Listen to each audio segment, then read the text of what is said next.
एक गांव में सरस्वती देवी अपने दो बेटों और दो बहुओं के साथ रहती थी। बड़ी बहू रिया शहर की रहने वाली थी। वह हमेशा जीन्स टॉप और मॉडर्न कपड़े पहनती थी। उसे साड़ी पहनना बिल्कुल पसंद नहीं था। वह कहती थी। ये गांव वाले कपड़े मुझसे नहीं पहने जाते। छोटी बहू सीता सीधी सादी थी। वह रोज साड़ी पहनती, बड़ों का सम्मान करती और पूरे घर का काम संभालती। लेकिन सास को रिया बहुत पसंद थी, क्योंकि वह दिखने में सुंदर और स्टाइलिश थी। सीता की वह हर बात पर कमी निकालती रहती थी।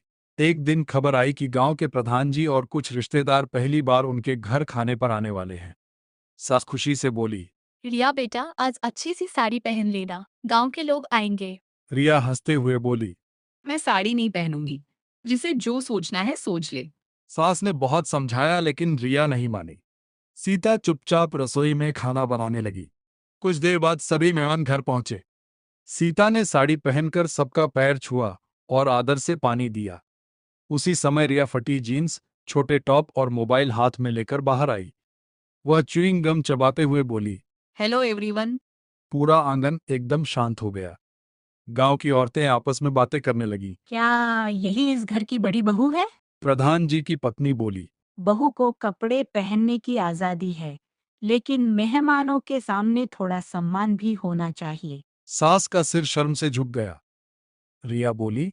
मुझे खाना परोसना नहीं आता, आप लोग खुद ले लीजिए। इतना कहकर वह कमरे में चली गई। सास घबरा गई। इतने सारे मेहमान अकेले कैसे संभाले। तभी सीता आगे आई।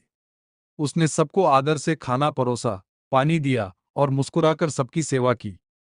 मेहमान बहुत खुश हुए। खाना खाने के बाद प्रधान जी उठे और बोले। सरस्वती बहन, आपकी छोटी बहू इस घर की असली शान है।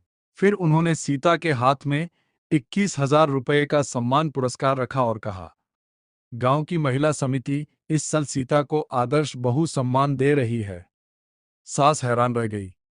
जिस बहू को वह हमेशा डांटती थी, आज उसी की वजह से पूरे परिवार की इज्जत बच गई। मेहमानों के जाने के बाद सास रोते हुए सीता के पास गई। वह बोली।